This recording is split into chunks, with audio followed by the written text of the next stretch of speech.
typiquement dans Quali Broker, c'est des sociétés qu'on perd peu de clients et on gagne peu de clients. Donc il y a très peu de mouvements, donc on met beaucoup d'énergie en organique, mais à la fin ça ne fait pas des très grands résultats. L'assurance, quand on a commencé, il y avait 2000 courtiers d'assurance en Suisse. Il n'y en a plus que 1000 environ. Et je pense que si on parle dans 5 ou 7 ans, il n'y en aura plus que 700 ou 600. Donc il y a quand même malgré tout un resserrement du nombre d'acteurs. Dans cet épisode, nous avons la chance de nous entretenir avec Grégory Ferret. Greg, c'est un entrepreneur exceptionnel qui a fait plus de 25 fusions et acquisitions dans sa carrière. Il a fondé 2 boîtes, une dans le monde des assurances, une dans le monde de l'IT. Donc on a vraiment eu une super conversation aujourd'hui avec lui pour parler de fusion-acquisition, de parler de comment on consolide un marché, de comment c'est d'être dirigeant et entrepreneur. Et aujourd'hui, Greg aussi redonne à la société en faisant de l'accompagnement, en essayant d'aider d'autres entrepreneurs à se développer à leur tour.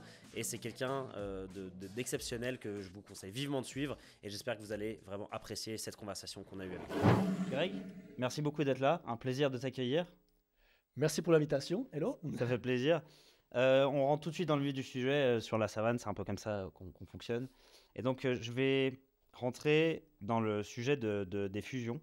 Parce qu'avec Calibroker, tu as effectué 14 fusions. Et avec Silicom, tu dis « Notre objectif est de racheter et d'intégrer un nouvel acteur du secteur par an. » Et donc, ma question, c'est est-ce qu'une PME en Suisse doit, à un moment donné, selon toi, passer par la fusion-acquisition pour croître? Est-ce que c'est une nécessité ou est-ce que ça devrait être un objectif quelque part pour toute PME qui a envie de croître? Alors, pour moi, déjà, en effet, ce n'est pas une obligation. Je crois qu'on parle de croissance. Il y a la croissance organique que la plupart des entreprises font aujourd'hui en fait en Suisse, partout dans le monde, hein, c'est classique. Mais c'est que si on veut atteindre une certaine taille, en fait, en termes de vitesse, si on veut aller plus vite, l'acquisition externe aide à aller plus vite. C'est quand même beaucoup plus rapide de passer par cette étape-là que de faire un client, plus un client, plus un client, qui prend du temps hein, et qui est très appréciable et qui est très valorisable. Mais par contre, quand on a monté typiquement Quali Broker, notre vision était de devenir un des leaders du marché du courtage en assurance. Alors, déjà, assurance pas très fun, un marché déjà très très mature. Donc c'est très compliqué de gagner des clients. Hein. Même au top du top de Quali Broker, en croissance organique, on faisait 5% de croissance organique. C'était des années incroyables. Donc si on veut devenir leader, il n'y a pas 15 000 solutions. Il faut intégrer des concurrents. Et c'est une stratégie qui permet vraiment de grandir. Mais je dirais que c'est les PME. Mais si on regarde les grands groupes aujourd'hui, ils passent tous par cette case. Ils ont vraiment tous des stratégies M&A très très fortes pour pouvoir grandir plus vite. C'est la solution pour aller plus rapidement. Mais tu es quand même assez précis dans quand tu dis intégrer un nouvel acteur du secteur par an. Pourquoi ce timing-là en fait, il y a une raison ou c'est juste… Là, il y a une dynamique, c'est pour mettre une vitesse dans ce qu'on fait. Ouais. C'est aussi parce que la société, depuis qu'on l'a créée, en fait, hormis les 2 années, on va dire Covid, c'est ce qu'on a fait. On a racheté un acteur chaque année. C'est ce qui était fait sur Silicom. Donc, en guillemets, c'est simplement maintenir le rythme. Mais maintenant, si on n'en fait pas pendant 3 ans, ou on en fait 2 par année, il n'y aura pas de souci. C'est plutôt pour montrer une dynamique dans laquelle on est, plus que réellement, c'est pas un KPI précis en disant je dois absolument en faire une par année. C'est pas j'ai fini l'année, j'ai pas acheté une boîte. Non, je dors pas la nuit, je suis pas bien. Non, je suis pas là-dedans. C'est vraiment l'idée, c'est plutôt de se dire, pour montrer aussi aux équipes, c'est aussi du discours aussi interne, de se rendre compte dans quelle dynamique on veut être. Et parce que être dans une société qui achète, c'est pas la même organisation, c'est pas la même philosophie, c'est pas la même culture qu'une société qui reste dans une croissance organique plus traditionnelle. Alors, il y a du positif, mais il y a aussi du négatif. Pour les équipes, c'est pas toujours simple dans des boîtes où il y a de nouveaux collègues qui arrivent, nouveaux processus, l'environnement change. Personnellement, j'adore ça. C'est pour ça que je le fais, parce que moi, c'est ce qui me passionne, c'est que ça change. J'aurais de la peine à avoir une structure qui reste toujours la même 10 ans après, mais c'est personnel, c'est pas un jugement de valeur. Hein. Il y a plein de gens qui s'éclatent dans une boîte qui est de la même taille, et c'est magnifique. Il y a des très belles PME. Moi, ce qui m'amuse, c'est plutôt de dire on intègre des sociétés, et ça nous aide aussi à faire ça nous aide à faire grandir les gens. Une des frustrations que j'avais dans la partie assurance en restant de la même taille, c'était de se dire, mais si on a la même taille chaque année, comment nos collaborateurs, nos collègues vont pouvoir grandir dans cette structure? Puis à un moment donné, on arrive dans le plateau de fer et des gens qu'on adore et qui ont magnifiquement travaillé, en fait, quittent l'entreprise parce qu'ils n'ont pas d'opportunités. Alors qu'en grandissant, très souvent, ça crée plein d'opportunités. Et nous, on a eu des histoires sur Quali Broker qui étaient complètement folles, avec des gens qui sont rentrés comme stagiaires et qui ont fini directeur d'une 40aine de collaborateurs en très peu d'années. Et ça, c'est sans acquisition, ça n'aurait jamais été possible. Donc, parce que tu parlais surtout d'acquisition par rapport à la croissance, c'est le bénéfice direct, on va dire. Mais il y a d'autres bénéfices à faire de l'acquisition, en fait. Ça peut être faire évoluer tes talents, mais ça peut être acquérir de nouveaux talents. Il y a plein de choses en fait, qui passent par par cette croissance-là. Complètement. Si on n'était que de la croissance, ce serait un peu court. Et puis croissance, voilà, ça, selon l'objectif qu'on a, on peut y aller, mais c'est pas le but absolument ultime. Ce qui est intéressant, en effet, c'est de nouveaux talents, comme tu l'as dit, c'est un vrai sujet, mais également de nouvelles compétences au niveau de nouveaux produits, de nouveaux processus. Nous, on a tellement appris des gens qu'on a rachetés. Très souvent, on croit, ah non, on était le gros, on arrivait, on me pose toujours la question, c'est quoi ton modèle quand tu intègres les gens? Non, mais on n'a pas de modèle. On s'adapte à la société qui est en face. Typiquement, en ce moment, sur Silicom, on a racheté une société qui s'appelait, parce qu'on a changé de nom, Megahertz à Fribourg. Mais le nombre de processus qu'on est en train d'intégrer de cette structure-là, il est gigantesque. Et ils nous ont fait gagner 2-3 ans sur des thématiques parce qu'ils avaient été en avance sur nous. Et l'intelligence, c'est justement de prendre ce qui est bien chez les autres, que je voulais se dire, dans cet ego, de dire je sais parce que je suis plus grand, je sais parce que c'est moi qui ai payé, entre guillemets. Ça, c'est ridicule. Achetons des choses justement qui nous apportent et qui nous font grandir en tant qu'entreprise. Ça, c'est génial. Ça, c'est assez fou. Ouais, j'allais dire, on y pense. C'est complètement différent de la perception que de l'extérieur. Les gens ont du M&A. C'est souvent, c'est le gros qui achète le petit pour son état financier, entre guillemets. Quoi. On voit, entre guillemets, la référence, c'est les grandes banques, les grandes structures, où là, en effet, quand on devient très, très grand, après on rachète une petite structure, à un moment donné, il n'y a pas le choix, il faut intégrer le grand. Mais je pense qu'au niveau de la dynamique PME, on n'est pas là-dedans. Je pense que la PME, la force, et c'est peut-être aussi une des raisons, des fois, des échecs des intégrations, c'est que si on veut arriver puis faire la loi et puis leur expliquer comment travailler, alors que c'est des gens qui sont là peut-être depuis 20 ans, il y a plein de sociétés qu'on a rachetées, ils avaient beaucoup plus d'expérience que moi sur le métier, et il faut être conscient et lucide de ça. Et si on commence juste à se dire, parce qu'on paye, on sait, ça c'est vraiment pas la bonne approche. Et il y a beaucoup à gagner des autres. Peut-être une question spécifique, mais par exemple, là, quand tu parles de la société que vous venez de racheter que vous avez racheté à Fribourg, ce système de process, par exemple, les process qu'ils avaient en place, est-ce que c'est quelque chose que toi, tu as vu pendant ta due deal, où tu as vu ce truc-là et tu t'es dit ça, c'est aussi un point intéressant, puis c'est un bonus, ou c'est quelque chose qui est venu en fait sans que tu t'en rendes compte et durant l'intégration, tu t'es dit en fait ça, on peut le prendre, etc. J'aurais adoré te dire oui, je l'ai vu, j'ai anticipé, mais en fait pas du tout. Okay. En fait pas du tout. Ce qu'on a vu, c'est qu'ils avaient une vision qui était proche de où on voulait aller, donc on savait qu'ils avaient au niveau de la vision et de l'étape par rapport à cette vision, ils étaient en avance sur nous. Mais par contre, au niveau des faits, qu'on fait une due deal sur une PME, on ne va pas dans ce niveau de détail. Donc en fait, c'était un peu plutôt une surprise, une bonne surprise. Mais quand on l'a vu, l'intelligence, c'est surtout de se dire, et moi j'ai dû, Silicom, je l'ai repris récemment, puis la culture passée était un petit peu différente de ça. Et moi, tout de suite, j'ai dit, mais il faut qu'on aille prendre ça. Et des fois, les équipes à l'interne disent, non mais attendez, on est quand même nous le grand, on devrait quand même imposer notre modèle. Pourquoi? C'est intelligent, ça marche bien, ça marche chez eux. C'est un quick win, il faut aller vite, il faut intégrer rapidement. Parce que si on perd trop de temps oui, ils ont raison, oui, ils ont tort, on passe notre vie à faire ça, puis à la fin, il n'y a pas de résultat. Donc, il faut prendre des décisions, il faut trancher, et je pense qu'il faut aller au plus pragmatique, comme tout entrepreneur. Et comment tu gères ce capital humain, justement? Parce que j'imagine, quand il y a une acquisition, il doit y avoir... Bon, il y a des gens qui étaient déjà là, qui sont peut-être un peu fermés à ce qu'il y a des nouveaux qui arrivent. Il y a les nouveaux qui arrivent qui ne savent pas trop comment se comporter. Enfin, la culture, il doit y avoir un alignement avant l'acquisition, j'imagine, quand même. Il doit y avoir, j'imagine, des gens qui partent parce qu'ils ne veulent pas justement grossir d'un coup. Enfin, comment tu gères toute cette dynamique-là? Alors, déjà, une première étape pour moi, c'est le grand risque de beaucoup d'entreprises, parce que le débat central où il y a de la casse, c'est la culture. C'est toujours la même histoire, c'est toujours un élément humain. Donc, le premier élément, c'est déjà pas de se dire « je suis la société A qui vient acheter la société B », et puis on a une espèce de faire un truc entre deux, tu vois, de dire le A va bouffer le B ou c'est le B qui va... On n'est pas là-dedans. Moi, j'aime toujours dire qu'on fait en fait une intégration et un achat, en fait, on crée une nouvelle entreprise. Et la question, c'est que autant ceux qui sont déjà là depuis longtemps, dans le bateau amiral qui est déjà depuis longtemps, qui était présent, et autant que les nouveaux, chacun doit découvrir une nouvelle aventure. Et en fait, on crée, entre guillemets, l'entreprise C, qui a sa nouvelle culture, sa nouvelle valeur, qui est un bon mélange de tout ça. Et chacun doit faire le pas vers cette nouvelle entreprise. Donc déjà, on essaie de mettre les gens au même niveau entre ceux qui se font, entre guillemets, racheter. C'est déjà dur de se faire racheter, parce que souvent, tu n'es pas au courant, le collaborateur, il découvre qu'il s'est fait racheter, il sait pas, donc c'est beaucoup de stress pour les gens. Donc de mettre tout le monde dans cette vague-là en disant, c'est nouveau pour tout le monde, je pense déjà ça met à niveau.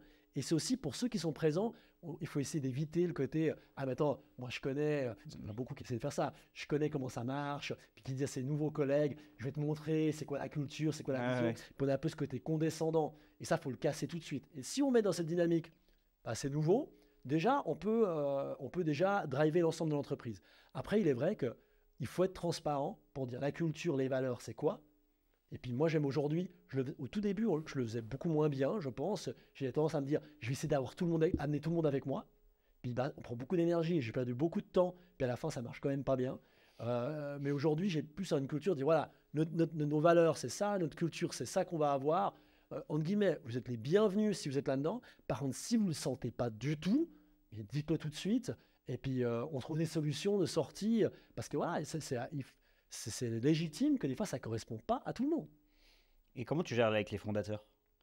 C'est un peu ça aussi, ça doit être un autre Alors, les challenge. fondateurs, c'est une autre dynamique. Parce que le fondateur, il y a un élément où tu peux discuter en amont. Alors que le collaborateur, bah, il a le fait accompli. Alors que le fondateur, bah, tu es en train de le racheter, donc tu peux vraiment discuter. Donc, à mon avis, il faut mettre des règles du jeu assez claires. Et personnellement, j'aime écrire l'histoire le plus en amont possible. C'est-à-dire que je veux dire, quel va être ton rôle? En général, on va essayer d'éviter, il y a quelques exceptions, d'avoir un rôle trop opérationnel. Moi, je voyais sur Qualibroker, on avait des situations où on rachetait des sociétés. Nous, on avait 300 et quelques collaborateurs. Racheter une société de 20 collaborateurs, ils avaient des idées. Mais malgré tout, de gérer une boîte de 300 ou gérer une boîte de 20, il y a quand même c'est pas la même chose. Il y a quand même des compétences qui ne sont pas les mêmes. Donc, tu ne peux pas non plus tout écouter. Moi, je suis prêt à écouter. Il y a quand même des fois des idées qui étaient perçues qui n'étaient pas forcément les bonnes par rapport à ça. Donc, les fondateurs, tu discutes, tu essaies de dire c'est quoi l'avenir, essayer d'être transparent sur quelle est notre société, où ça va aller. Et puis, tu écris l'histoire, tu dis voilà, après un an, tu es dans l'opérationnel, la deuxième année, tu es administrateur, voilà comment ça va être, voilà ton niveau de responsabilité, voilà où on t'attend. Parce que quand tu es en train de négocier, puis discuter du prix et du rachat, tout le monde te dit oui à tout, entre guillemets. Tu es en négociation, donc c'est plus ouvert. Pour le jour où tu as signé ton deal, et puis que tu as le fondateur qui est là, et puis que d'un coup, tu n'es pas aligné, ça peut se tendre et ça peut créer beaucoup de tension et perte de valeur. Parce que si tu te fights avec un fondateur, il peut d'un coup te prendre ton business. C'est dangereux, surtout les business de service comme on a. Tu as le fondateur qui va monter une boîte concurrente le lendemain, tu peux tout perdre. Donc ça, il faut vraiment faire très attention. Et dans l'assurance, c'était le risque numéro 1. C'était ça, c'est de faire en sorte qu'on ne perde pas la substance. Parce qu'à la fin, on achète quoi? On achète quand même des clients, en fait, des collaborateurs, mais également des clients. Et si le collaborateur parle avec les clients, tu as payé pour rien. Donc il faut faire très attention à cette partie humaine. C'est intéressant ce côté justement de lui donner des étapes de vision future de ce à quoi ça va ressembler. Ouais. Il faut essayer. Et puis plus tu progresses, plus tu as de l'expérience, plus tu vas te projeter avec la durée, tu sais comment ça va se passer. Entre la première et la dernière, j'avais une visibilité qui n'était pas du tout la même, mais c'est juste l'expérience. Tu parlais, donc on a parlé des points, entre guillemets, je ferai très simple, mais les points positifs de l'acquisition, la croissance, etc. Il y a les challenges qui sont la culture et autres. Est-ce qu'il y a des points négatifs où tu dirais faut pas aller dans cette direction tu vois, qu'est-ce qui pourrait, c'est quoi? Alors oui, ça peut mal se passer, mais c'est quoi les points négatifs de faire de la croissance à travers Point négatif, je ne l'apporterai pas comme ça. Je pense qu'il y a des challenges qui ne sont pas faits pour tout le monde. Déjà, un point numéro 1, c'est que quand tu fais de l'acquisition externe, il faut être hyper pointu en finance. Premier sujet. Si tu es un petit peu sur tes marges, tu n'as aucune idée de ta rentabilité, ou tu ne fais pas de rentabilité, on ne peut pas arracher des boîtes si on ne fait pas de rentabilité. Ou soit quelqu'un qui nous verse l'argent pour rien, mais je crois qu'à un moment donné, faut quand même, on doit quand même payer les banques, ainsi de suite. Donc, il faut faire de la rentabilité. C'est un élément central pour pouvoir continuer à faire de l'avancement. Donc, ça, c'est déjà un point financier. Et il y a des entrepreneurs qui me disent, je déteste la finance, ça me casse les pieds. C'est pas fait pour eux. L'autre élément, après, c'est que si tu as envie de faire ton métier, je prends l'exemple d'un architecte qui adore faire son dessin, construire sa maison, et c'est magnifique, ou son immeuble, c'est un magnifique métier. C'est-à-dire que le dirigeant, quand on fait de l'acquisition externe, moi, je passais 100% de mon temps sur la stratégie d'acquisition et d'intégration, mais même au début, ça me prenait quand même la moitié de mon temps. Donc, en guillemets, je ne faisais plus mon métier. Si mon métier de l'assurance, ça tombait bien, c'était pas ma passion. Mais si par hasard, ça avait été ma passion, ça aurait été embêtant de dire je dois lâcher cette passion-là pour commencer à prendre du temps. Ça bouffe du temps. Et si tu le fais juste sur le coin de la table en pensant que ça va être facile, tu te trompes complètement. C'est une vraie activité. Moi, je le compare au commercial. L'acquisition externe, c'est de l'acquisition c'est pas de clients, mais c'est de l'acquisition de business. C'est la même philosophie que du commercial. Tu as un pipe, tu mappes, tu fais ton suivi. C'est identique. C'est une bonne métaphore et une bonne manière de voir le truc, parce qu'on voit souvent ça comme quelque chose de très... c'est compliqué, mais on voit souvent ça comme quelque chose de très flou.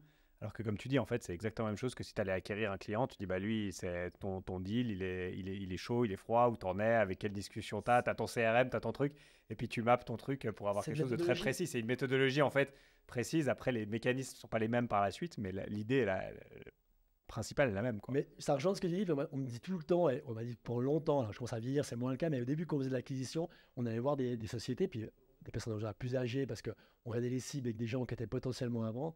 Puis tout le monde disait, mais nous aussi, on est en train de faire une stratégie d'acquisition. Je dis, ah ok, mais alors qu'est-ce que vous mettez en place? Et puis j'entendais toujours, j'attends l'opportunité. Alors, truc qui est, ça c'est, on a attendu l'opportunité, on serait toujours à une acquisition. Nous, on n'a attendu aucune opportunité, on était les chercher, on était se battre, on était chercher les affaires, comme du business. Après, ce qu'on me disait toujours aussi, c'est que si j'avais votre âge, je serais à votre place. Tu as toujours envie de dire, mais vous avez vu mon âge. mais bon, c'est toujours intéressant, comme dès qu'on parle d'acquisition, comme on touche l'émotionnel et en fait un peu le côté de l'ego, en fait, c'est un vrai sujet. On touche l'ego de l'entrepreneur et il faut faire attention avec ça parce que c'est très sensible. Non, et je pense que comme tu dis, c'est pas forcément fait pour tout le monde. Il y a des gens qui n'ont pas. Tu vois, et toi, tu avais cette envie de faire ça presque comme un métier à part entière. Totalement. Et c'est ça qui a fait que tu as été bon là-dedans et tu t'es poussé là-dedans. Mais c'est pas forcément fait pour tout le monde. Comme tu dis, l'exemple de l'architecte, en fait, j'adore faire ça, je suis très bien comme ça. Et dans ce cas-là, il ne faut même pas aller regarder là-dedans. C'est génial. C'est pas qu'on doit aller là-dedans, c'est juste que c'est une méthode bien précise. Et je trouve que pour rejoindre ton côté d'ego, c'est vrai, en tant qu'entrepreneur, c'est un peu un objectif pour tout le monde de se faire racheter. Ou un jour, au de pouvoir se la péter avec tes potes, de dire ouais, moi, il y a quelqu'un qui est venu, qui a voulu me racheter. Mais c'est complètement un autre positionnement de se dire c'est moi qui vais aller acheter. Et c'est comme ça que je vais croire. Et c'est là où ça touche l'ego et peut-être un peu notre culture suisse aussi. Tout le monde est un peu dans son petit coin à monter son truc. Et en fait, d'attendre l'opportunité et de ne pas aller la chercher, c'est un peu lié à ce truc d'ego qui est hyper ancré en fait dans notre société aussi. Mais est-ce que tu penses que parce que le marché suisse, il est assez fragmenté. Bien sûr. Même très fragmenté. Un peu à cause de ce qu'on discute. Est-ce que tu penses qu'il est trop fragmenté ? Est-ce qu'il y aura un gain à consolider pas mal de ces marchés, un peu comme tu l'as fait avec Qualibroker, comme tu es en train de le faire avec Silicom? Est-ce qu'il y a d'autres marchés qui devraient, selon toi, se consolider plus? La dynamique un peu macro de ça, qu'est-ce que tu en penses? Je pense qu'une consolidation, après c'est toujours la même chose, c'est des cycles, ça se consolide, ça recrée des fragments, ainsi de suite. Je donne l'exemple d'assurance qu'on a commencé, il y avait 2000 courtiers d'assurance en Suisse, il n'y en a plus que 1000 environ, et je pense que si on parle dans 5 ou 7 ans, il n'y en aura peut-être plus que 700 ou 600. Donc il y a quand même malgré tout resserrement du nombre d'acteurs, pour des raisons aussi, des fois législatives, de régulation, de compétences. Malgré tout, diriger une entreprise devient de plus en plus complexe. Malgré tout, alors, on voit une recrudescence de consultants, de one-man show, ça en aura de plus en plus, et il y a plein de gens qui prennent cette voie-là. Mais des entreprises, il y a quand même souvent aujourd'hui, soit tu es grand, soit tu es petit, mais la taille intermédiaire, elle est des fois un peu difficile, parce qu'il y a des coûts, il y a des enjeux, il y a certains gros clients qui pèsent très lourd dans le chiffre d'affaires, si on en perd un, on est en difficulté. Donc je pense que naturellement, la plupart des secteurs, ils viennent à se consolider, et il y a beaucoup de consolidation à faire. Secteur marketing, digital, tout ça, on voit le nombre de secteurs, de gens dans ce secteur-là, obligatoirement, il y a un professionnalisme, une organisation à trouver. Après, ça ne correspondra pas à tout le monde, mais il y a des clients qui sont à la recherche de providers d'une certaine taille, d'une certaine capacité de délivrer, c'est certain. Juste un retour en arrière, parce que je pense à ce que tu disais avant par rapport on parlait de croissance à travers l'acquisition, puis tu as parlé brièvement de croissance organique. Aujourd'hui, quand tu grandis avec de l'acquisition, comme vous faites vous, ça devient quoi la part de l'organique en fait dans la croissance? Est-ce que c'est relayé, je ne dis pas forcément négativement, mais est-ce que c'est relayé à quelque chose de secondaire parce qu'on sait qu'on va grandir avec l'acquisition? Ou est-ce que c'est quand même quelque chose qu'on fait en parallèle parce qu'il faut le faire, il faut le faire et puis ça permet de grandir? C'est quoi un peu le statut de cette croissance plus organique? Non, c'est une bonne question. Alors, ça dépend aussi les différentes cultures de société. Typiquement, dans Qualibroker, c'est des sociétés qu'on perd peu de clients et on gagne peu de clients. Donc, il y a très peu de mouvements. Donc, on met beaucoup d'énergie en organique, mais à la fin, ça ne fait pas des très grands résultats. Donc, ce qui fait que naturellement, sur Qualibroker, on avait quand même l'organique. C'est pas qu'on n'en faisait plus, mais il n'était pas au cœur des sujets parce que voilà, on avait d'autres chats à fouetter et puis on était plutôt pragmatique. Comment on peut faire le plus de réussite en mettant le moins d'énergie possible en fait. Mais on en faisait quand même parce qu'il faut quand même en faire, parce qu'il faut quand même que l'entreprise garde cette faim, cette envie de grandir, d'avoir de nouveaux clients. Parce qu'au-delà des chiffres, c'est aussi intéressant intellectuellement de gagner des clients et de se mettre en difficulté. Un nouveau client, il va nous pousser à un endroit qu'on n'a pas réfléchi. C'est aussi c'est les clients qui nous font grandir, qui nous font avoir des idées très souvent. Donc c'est important de garder de l'organique. Sur la partie IT, typiquement, c'est un peu différent parce qu'il faut quand même, on a moins de récurrents, on a quand même du récurrent, on a moins de récurrents.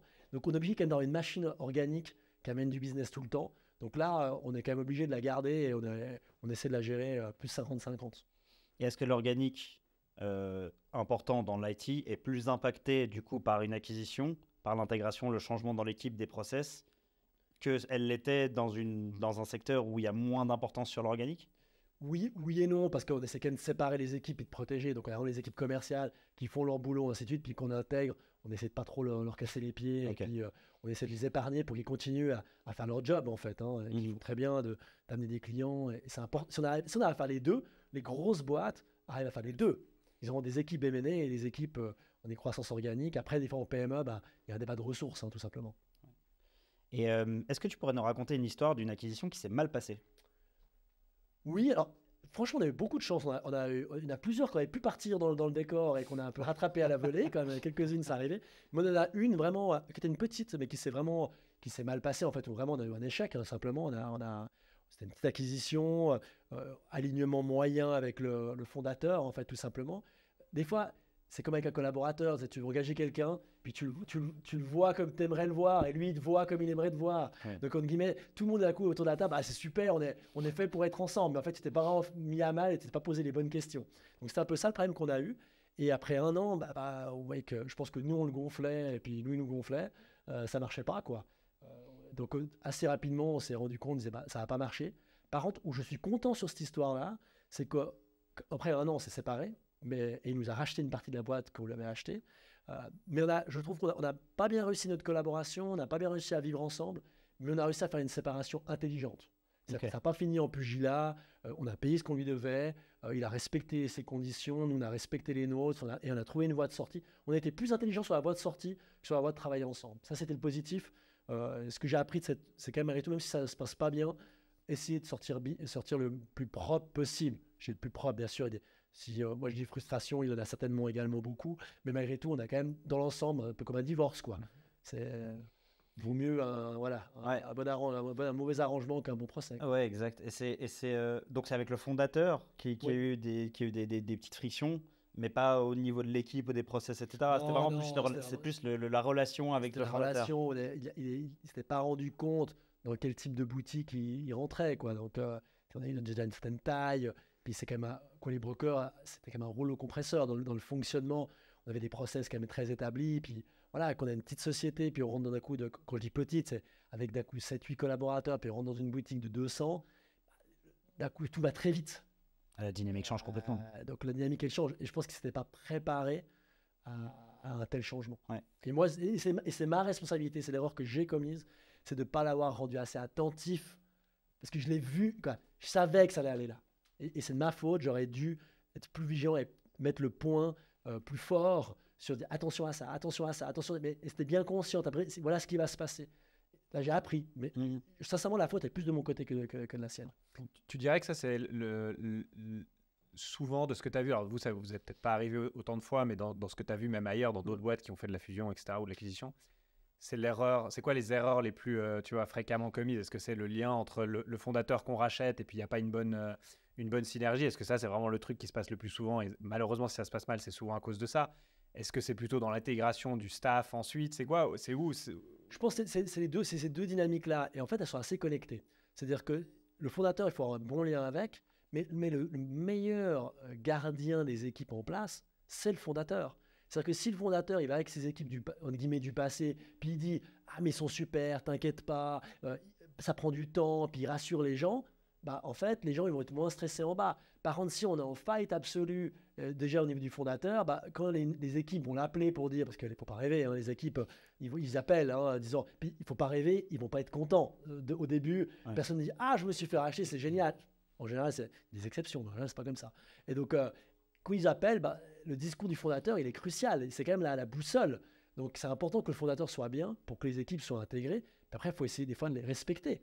Après, des fois, on a eu fait, c'est un peu plus récent, une intégration, des dernières que j'ai fait sur Qualybroker, où vraiment, je savais que ça allait partir un peu en bagarre. Je savais que ça allait être très compliqué. Parce qu'au moment de l'acquisition, je savais que ça allait être tendu, que la culture était différente, que l'approche du business était différente. Donc, je savais qu'on allait perdre beaucoup de gens.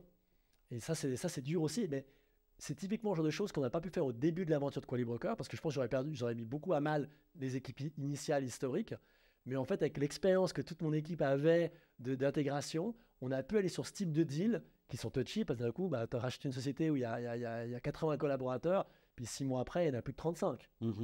Parce qu'ils ont décidé ils ne se retrouvaient plus dans l'approche. Alors on peut se dire, c'est un échec absolu et ainsi de suite. Après, nous, c'est une vision. Nous, on a suivi une ligne qu'on voulait, on a suivi la valeur qu'on avait. Donc il y a des gens qui sont restés, qui sont encore là aujourd'hui, qui sont très contents. Il y a des gens qui ont quitté. Mais ce qu'on a essayé de faire, c'est que les gens qui quittent, on essaie de le faire le mieux possible. Je dis le mieux possible parce qu'on ne fait jamais aussi bien qu'on aimerait, on aimerait toujours faire mieux. Et puis des fois, dans la vitesse, on essaie de faire le mieux possible, de respecter les gens. Des fois, on ne fait pas toujours top, mais au final, c'était pour moi un vrai succès d'intégration parce qu'on a regardé les clients, on a regardé les business. Ça, c'était une bonne chose. Parce que c'était prévu aussi. Enfin, tu l'avais vu comme ça, ta vision, elle était là. Du coup, tu mets en place les choses pour que tu sais que ça va se passer comme ça, mais au moins, c'est cadré. Très cash avec les gens, où ils savaient où on allait aller. Et si ça te permet de nettoyer un petit peu, entre guillemets, pour garder la bonne partie du business et enlever une partie qui était un peu moins fonctionnelle avec des gens qui fonctionnent un peu moins, finalement, tant mieux, j'ai envie de dire. Mais je trouvais intéressant de revenir peut-être un peu sur les débuts de Qualibroker, justement. Parce que là, on a parlé des fusions d'acquisition, l'intégration de nouvelles équipes. Mais il a bien fallu commencer avec une équipe à un moment donné qui n'était pas acquise.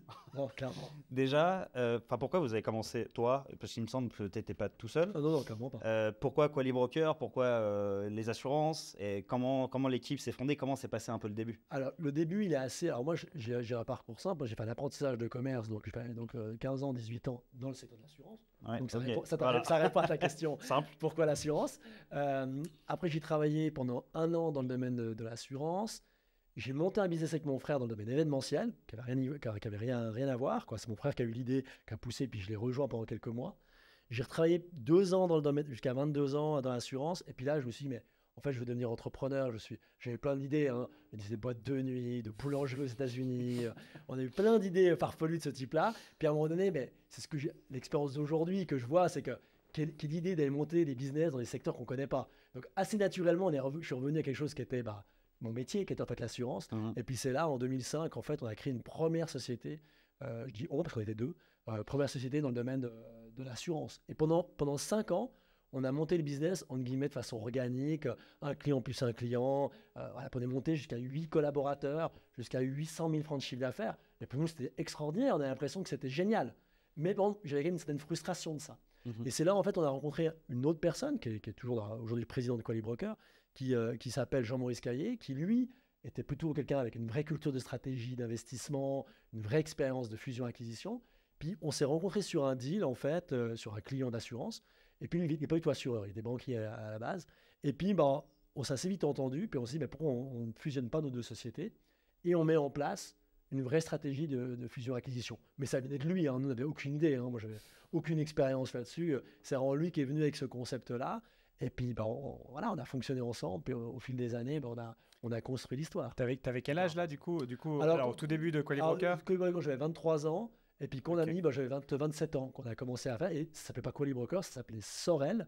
Et en fait, ça a basculé le nom Qualibroker. C'est qu'on a racheté en fait un très grand bureau à Zurich qui, eux, s'appelait Qualibroker. Et là, on a un peu surpris tout le marché parce qu'on a racheté des gens, mais on a dit qu'on allait prendre leur nom. Et ça, on parle d'ego. Tout le monde aurait dit, mais non, je veux mon nom. Puis nous, on n'était pas là-dedans. D'un point de vue intellectuel, c'était important. On trouvait mieux le nom Qualibroker. Puis le business de l'assurance, il était très centré à Zurich. Et eux étaient à Zurich. Donc le nom Qualibroker était très connu chez nos prestataires assureurs à Zurich. Donc assez naturellement, en fait, on a changé notre nom en Qualibroker. Et c'est les romans qu'on racheté, qui ont pris le nom des Zurichois. Et ça, c'est une petite victoire quand même. C'était un joli coup. Et aujourd'hui, franchement, c'était un joli. Ouais, c'était bien fait, c'était intelligent. Et ça a créé aussi une dynamique avec les fondateurs qui étaient importants à Zurich, qui sont toujours là, puis qui avaient un rôle très important à jouer, de leur montrer on va pas être les gars parce qu'on a mis l'argent sur la table. En plus, c'est pas nous qui avons tout mis l'argent, on a été aidés financièrement pour le faire. Regardez, on va être intelligent, on va être pragmatique, on va prendre ce qui est le meilleur pour l'entreprise et pas notre ego. Donc ça a tout de suite mis une relation très saine avec nos collègues zurichois. Et franchement, on a vécu, moi, jusqu'à la fin de Qualibroker, j'ai vécu une aventure merveilleuse avec mes collègues zurichois. On aurait pu dire c'est compliqué. Bien sûr, on a des différences, mais c'était franchement extraordinaire avec eux. Mais donc là, tu as 27, 28 ans, c'est la première acquisition de la boîte. En fait, on fait une fusion. Fusion, Entre deux sociétés. Et on lance la première acquisition. C'était en 2009, on se fusionne. 2011, première acquisition. Ok, et là, toi, tu n'avais jamais fait ça avant. Du Non. coup, tu apprends au fur et à mesure, tu te lances dans le truc, tu apprends sur le tas. Voilà. Et ensuite, c'est parti, quoi. Après, C'est la première. Et puis après, et là, tu as été impliqué dès ce moment-là, tu as été impliqué. J'ai un peu la casquette CFO dans le groupe depuis toujours. La partie finance, c'était toujours chez moi, parce que j'adore ça. Et puis, en fait, j'ai progressé. Au début, j'avais un niveau qui était très faible. Puis, petit à petit, j'ai progressé. Et j'apprends toujours beaucoup. Mais voilà, l'expérience faisant. Puis, à un moment donné, c'est ton argent. Tu as envie que ça marche. Donc, tu préfères faire les calculs, toi, quoi, pour être sûr que ça marche. Et vous étiez, vous étiez 8, tu disais? Le nombre de collaborateurs. Au moment où vous avez fait la fusion, vous étiez combien? Alors, au moment de la fusion, on était 15 personnes. 15, et puis après, vous avez fusionné Après, on a racheté. Voilà. Non, mais 15, c'était les deux ensemble. C'était les deux ensemble. 15. Ah, ok, c'était les deux ensemble, donc ça a fait une boîte de 15 personnes, puis après, là, vous avez commencé à. Ça a grandi. Ok, Ils sont aujourd'hui 450 aujourd'hui. Ok. Je trouve intéressant le fait que vous soyez allé à Zurich, parce que c'est un vrai challenge en Suisse, en tant que boîte suisse romande, d'attaquer le marché suisse allemand. Et on en parle souvent d'ailleurs. Il y a toujours cette question en Suisse romande, est-ce qu'il faut attaquer le marché suisse alémanique ou est-ce qu'il faut attaquer la France? Il y a tout le temps cette question qui ressort. Et du coup, d'attaquer la Suisse alémanique, ça requiert des gens sur place. On ne peut pas, en tant que roman, arriver à Zurich et dire bonjour, je suis Max de Genève, je vais attaquer le marché suisse alémanique. Personne ne va nous écouter, ce qui est normal parce que de l'inverse, c'est la même chose d'ailleurs. Et du coup, c'est hyper intéressant cette acquisition ou cette fusion dans ce cas-là avec une boîte zurichoise. Est-ce que tu penses que c'est aussi une bonne stratégie pour attaquer ce marché-là? Pour moi, c'est quand je vois les gens qui se disent allez, on va mettre un commercial, lancer un commercial dans la fosse au lion, à Zurich, comme ça, à part si on a révolutionné le monde, sur un business traditionnel, bon courage, quoi, c'est impossible. Nous, on s'est dit ça peut passer que par l'acquisition, mais en plus, il y avait d'autres contraintes. C'est que pour y arriver, il faut une équipe par contre plutôt jeune. Parce qu'il faut que les managers soient quand même, restent un peu longtemps. Si on rachète une société où le manager principal a 70 ans, ça va être compliqué à manager, on aura des problèmes. Moi, je ne parle pas suisse-allemand, donc je n'avais pas de capable de gérer ça. Et après, derrière, il faut aussi des gens qui acceptent cette ouverture, d'être avec des romans. Puis il faut aussi une certaine taille. Et donc, nous, on a directement acheté une société. Ça a été d'ailleurs notre plus grosse acquisition de Qualibroker historique. C'était les Zurichois, c'était la plus grosse boîte. Il y avait près de 100 personnes à Zurich. Plein centre, ça coûtait beaucoup d'argent. C'est ce qui nous a coûté le plus cher, qui a été le moins rentable, je pense, d'un point de vue financier au final, mais d'un point de vue stratégique, a été la meilleure décision. Mais donc, elle était beaucoup plus grosse que vous. Alors, on a fait l'acquisition de Qualibroker, c'était mars 2016. Ouais. Donc, les acquisitions, on avait à peu près la même taille. Okay. À ce moment-là. Parce qu'entre 2009, on a commencé, et 2016, on a déjà fait 5-6 acquisitions entre deux. D'accord, donc, en Suisse romande. En Suisse romande. Donc, on était déjà un acteur plus important en Suisse romande. Ouais. Ils étaient à peu près la même taille. Ils étaient légèrement plus grands que nous. Ils faisaient 2 millions de chiffres d'affaires de plus que nous. D'accord. Oui, ok, donc c'est quasiment équivalent. Ok, et fast forward, 14 acquisitions plus tard avec Qualibroker.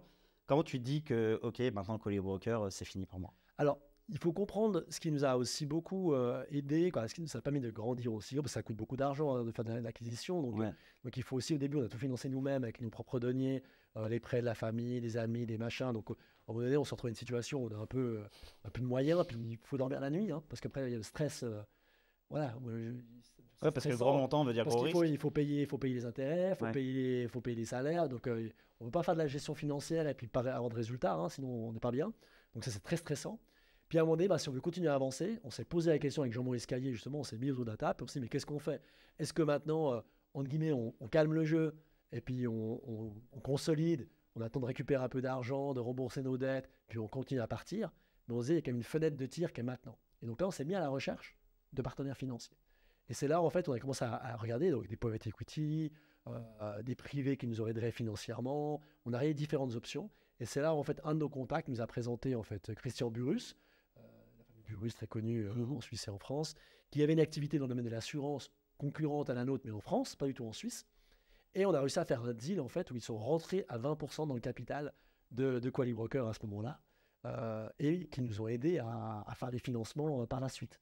Donc, c'est clair que ce groupe, entre guillemets, nous a accompagnés, Christian Burrus, avec son groupe d'assurance en France, nous a accompagnés pendant plusieurs années, mais il avait une vraie intelligence de nous laisser il nous a laissé la main complète.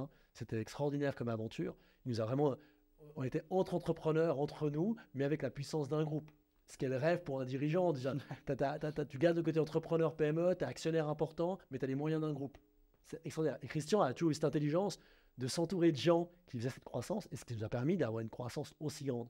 Et en fait, en 2022, Christian, dans son groupe, la stratégie que nous on avait en Suisse, il avait la même au niveau européen, même au-delà de l'européen, au niveau mondial, il a la même stratégie. Et en fait, il a fait l'acquisition avec des fonds d'un très gros player dans le courtage d'assurance qui s'appelle toujours aujourd'hui CACI. C'est un énorme player, 5000 collaborateurs à Paris, une grosse machine. C'est public, hein, c'est une acquisition qui a coûté 2,5 milliards. Donc c'était un vrai sujet. Et dans ce cadre-là, bah, en fait, la boîte, elle s'est structurée différemment. D'un coup, il y avait 12 000 collaborateurs, un LBO, donc des fonds à l'intérieur. Donc d'un seul coup, d'une société entrepreneuriale, même si c'était un grand groupe, où moi je pouvais appeler Christian et dire qu'est-ce qu'on fait, on y va pas, cette acquisition. On était vraiment comme ça. Hein. D'un seul coup, il faut passer au comité d'intégration. Est-ce que tu as bien rempli ton comité stratégique? Est-ce que ton reporting, Forecast 2, tu as bien rempli, ainsi de suite. Et moi là-dedans, mais des choses qui sont très... Il y a du positif. J'ai appris plein de choses. Moi, j'ai des choses que je ne connaissais pas, donc j'ai appris plein de choses grâce à ça. Par contre, après quelques mois là-dedans, en fait, je me suis dit, mais moi, je suis entrepreneur toute ma vie. J'étais entrepreneur, j'étais salarié 2 ans de ma vie. Ce n'est pas pour revenir, pour être un top manager, même si c'est très confortable. Je gagnais très bien ma vie. Voilà, je connaissais l'environnement par cœur, j'avais les moyens de faire d'autres choses, d'autres projets avec des moyens importants.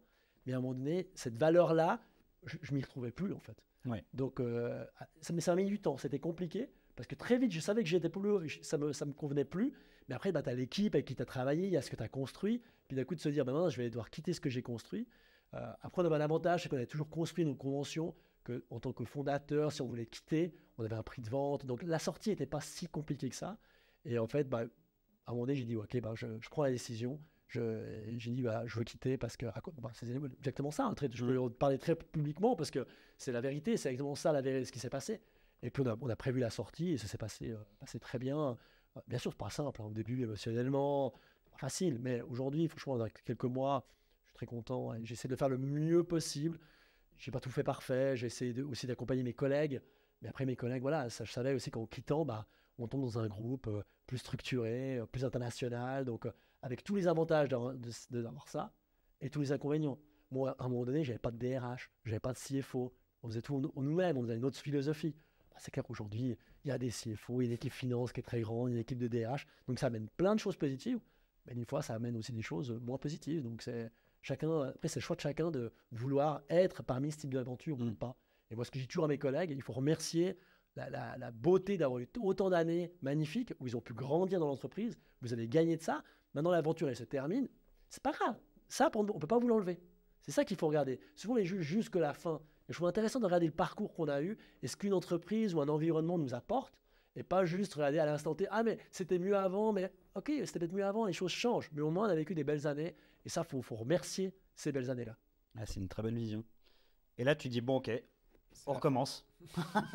C'est reparti sur un autre secteur. Ouais, c'est un peu ça. Pourquoi l'IT? Comment tu choisis ton marché, etc. Alors, Silicom, on avait investi de l'argent dedans. En fait, on l'a créé. Silicom, on l'a créé toute pièce. On a créé la première boîte. On a mis nous l'argent avec Jean-Maurice Caillé. Les deux, on a monté au début cette société en se disant, on va faire pas la même chose que dans l'assurance. On va faire ce qu'on appelle un build-up.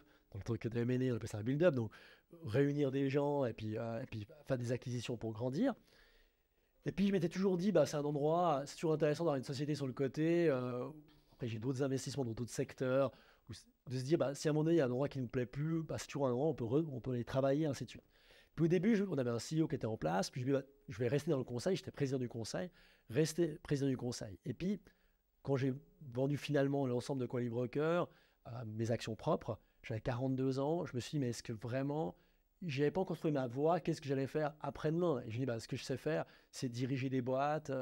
Donc, ça m'a aidé en fait de me dire, je vais reprendre le rôle de Silicom, de CEO. Ça m'a aidé à passer de Quali Broker à quelque chose de nouveau. Même si, comme tu dis, de nouveau, mais en fait la même chose. Parce qu'en fait, à la finalité, c'est très proche. Le secteur n'est pas le même, mais c'est du service entreprise. Donc, il y a beaucoup de similitudes. Sincèrement, il ne m'a pas fallu beaucoup de temps pour retrouver mes marques. C'était assez... Voilà, l'ambiance était assez similaire. Donc, dans ce cadre-là, voilà pourquoi ça m'a aidé à basculer. Maintenant, avec un peu de recul, j'aurais peut-être dû prendre une pause pour réfléchir. Et typiquement, parce que on en parlait avant en aparté, en off, ce que j'ai lancé au niveau accompagnement entrepreneuriat, de faire plus de conseils d'administration, c'est que j'avais aussi besoin un peu de give back et puis de donner d'autres d'avoir d'autres activités. Mais au moment où j'ai pris la décision de quitter Quality Broker, je n'étais pas aussi clair dans ma tête. Donc, en fait, d'aller sur Silicom, c'était assez naturel. Et aujourd'hui, cette dualité d'avoir un peu d'opérationnel, mais aussi pas mal de conseil d'administration, pas mal d'accompagnement d'autres sociétés, en fait, c'est un équilibre qui me plaît bien, parce que j'ai un caractère où j'aime bien sauter d'un sujet à l'autre, d'une stratégie à l'autre. Moi, j'aime beaucoup le côté stratégique. Et c'est vrai que faire que de l'opérationnel, j'aurais pas de plaisir. Donc, même chez Silicom, je fais 95% de stratégie et très peu d'opérationnel au final. Mais grâce aux équipes, je le dis, on a des équipes au comité de direction et les équipes en dessous qui sont magnifiques et qui font un super job. Sans ça, ça ne marcherait pas.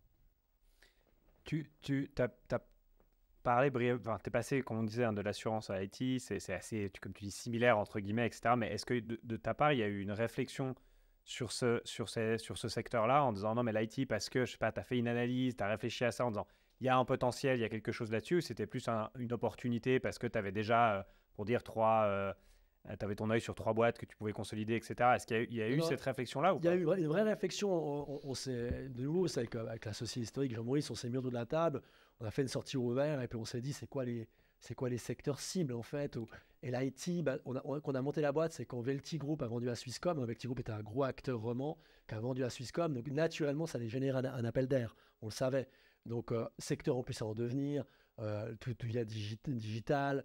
On voyait aussi beaucoup d'entreprises digitales qui étaient détenues et dirigées par des gens tech, pas forcément des gens qui venaient de la gestion d'entreprise. Donc assez naturellement, on s'est dit qu'il y avait de l'opportunité et du potentiel en fait. Voilà comment. Ouais, donc vous avez fait. Non, on a quand même. Non, mais je dis, je pense bien que c'était pas complètement au doigt levé, mais c'était quand même se dire, bah voilà, on se pose, on fait cette réflexion, où est-ce qu'on voit une opportunité. Après, on peut se tromper, mais de dire, bah nous, on voit il y a quelque chose là-dedans, on va là-dedans, et puis on prend cette décision, quoi. Exactement. Ok. Il y a cette citation de Jensen Huang, je ne sais pas si tu l'as vu, sur un podcast américain qui s'appelle Acquired, qui est un super podcast d'ailleurs que je recommande toujours, qui parle beaucoup de fusion-acquisition d'ailleurs. Mais ils ont fait une interview avec Jensen Huang, qui est donc le fondateur d'NVIDIA, où ils lui ont demandé si maintenant c'était à refaire, parce qu'il parle de toutes les difficultés de l'entrepreneuriat et de ça, il dit si c'était à refaire, est-ce que tu le ferais différemment ou pas? Puis Jensen Huang, il rit, il dit je le ferai pas, je le referai jamais. Qu'est-ce que tu penses de ça, toi? Je suis assez aligné avec cette approche-là. Je pense que c'est une chance qu'on fait les choses de ne pas forcément savoir quelles seront les difficultés qu'on va vivre. Typiquement, parce qu'on on le fait, on dit Quality Broker, c'était une belle aventure, le succès était magnifique, mais on avait eu c'était dur, mais vraiment dur, à tous les niveaux. C'était difficile, beaucoup de travail, mais au-delà du travail, c'était beaucoup de pression financière, beaucoup au niveau du humain, il faut prendre beaucoup sur soi pour faire être leader et amener les gens ensemble. C'est une énergie qu'il faut de dingue. Aujourd'hui, je serais plus capable, ou je me dirais non, j'irai pas. Mais ma lecture, elle n'est pas forcément juste parce que je ne suis plus aujourd'hui la personne que j'étais il y a 15 ans. Il y a 15 ans, j'avais une faim, j'avais un besoin de démontrer autre chose que j'ai besoin aujourd'hui. Donc, je ne suis plus la même personne. Donc, aujourd'hui, de dire non, je n'irai pas, c'est sûr que je dirais ça, mais ce n'est pas tout à fait juste parce que je ne suis plus le même qu'il y a 15 ans. Ok, intéressant. Parce que, basé là-dessus, et on va rentrer un peu sur le sujet des dirigeants de PME, justement, on a l'impression qu'il y a quand même trop de dirigeants qui sont en souffrance, qui galèrent, qui montent leur boîte, et on est tous là, mais en fait, pourquoi je fais ça? Puis le côté financier ne suit pas forcément, le côté humain ne suit pas forcément. Enfin, il y a beaucoup de choses qui sont compliquées. Et toi, tu dis il faut construire sa boîte avec plaisir, et que c'est quelque chose qui est important. Oui. Comment on fait? C'est quoi le secret de construire une boîte avec plaisir? Bon, déjà, il faut se poser, il faut monter une société pour les bonnes raisons. Et ça, c'est déjà un problème, je pense que beaucoup de dirigeants ou de futurs entrepreneurs ou gens qui rêvent de faire de l'entrepreneuriat, parce qu'il y a 15 ans, moi je me rappelle des fois, j'ai eu invité à HEC pour parler d'entrepreneuriat, puis on posait la main, qui veut être entrepreneur? Il y a 2 personnes au bout de la salle qui levaient la main. Aujourd'hui, tu poses la même question, tu as la moitié de la salle qui lève la main. Donc, le côté entrepreneur, il y a 15 ans, c'était pas du tout fun, pas du tout good. Tout le monde s'en foutait, entre guillemets, de ça. Alors qu'aujourd'hui, avec les grands entrepreneurs, c'est les grandes modes, ça changera, hein. Peut-être. Mais donc, je pense qu'il faut se poser les bonnes questions. Et aujourd'hui, beaucoup de gens, quand on parle avec eux, c'est « je veux être libre ». C'est ce qu'on entend souvent, je veux de la liberté. Mais oui, ok, tu n'as plus de patron au-dessus de ta tête, mais par contre, tu as des clients, tu as de la pression financière. Donc, c'est une liberté qui est toute relative. Hein. Est-ce qu'on est plus libre quand, entre guillemets, on a un patron, mais on peut finir à 5 heures le soir, puis on ne se pose pas la question de payer son salaire, que celui, entre guillemets, qui n'a plus de patron, mais par contre, le 25 du mois, il doit sortir un salaire, il ne sait pas comment il va payer ses collaborateurs, il est stressé, il va faire des appels le soir pour essayer de gagner un client. C'est lequel le plus libre des deux? C'est ça une des vraies questions qu'il faut se poser. Donc, déjà, c'est le premier point, c'est être entrepreneur pour les bonnes raisons. Puis après, je crois qu'il y a aussi l'être humain, on aime dire que c'est dur. On aime il y a ce côté de dire « Ah, il faut que je travaille 15 heures par jour, mais trop pas compte, je bosse comme un dingue, moi je suis à gauche. » On se rend de l'importance. Alors moi, je suis un peu dur avec ça. Des fois, je me bagarre avec certains copains entrepreneurs parce que je suis un peu dur sur ce discours. C'est facile de dire « Travailler 2 heures de plus, on est plus capable de le faire. » On met zéro intelligence. Demain, je bosse 8 heures, je dis « Ah, je veux faire plus, je dois travailler 2 heures de plus. » Ok, mais j'ai mis quelle intelligence dans ce que j'ai fait? J'ai juste travaillé plus, c'est à la portée de tout le monde. Par contre, d'être capable demain de faire une boîte en travaillant moins ou en ayant moins de difficultés, c'est là où on voit vraiment on met de l'intelligence. Mais c'est un mindset, on doit réfléchir. Et combien de dirigeants que je rencontre me disent juste « Ah, moi, je suis dedans, puis je travaille comme un malade, et puis je cours. » Puis je dis « Mais combien de temps tu passes à prendre du recul, à réfléchir sur ta boîte, sur comment elle est organisée, sur ton temps, comment tu alloues ton temps? Tu es le dirigeant, tu as la ressource la plus importante de ta société. Combien de temps tu passes? À quel endroit? Pourquoi? Et toujours, tu dis, non, je subis en fait.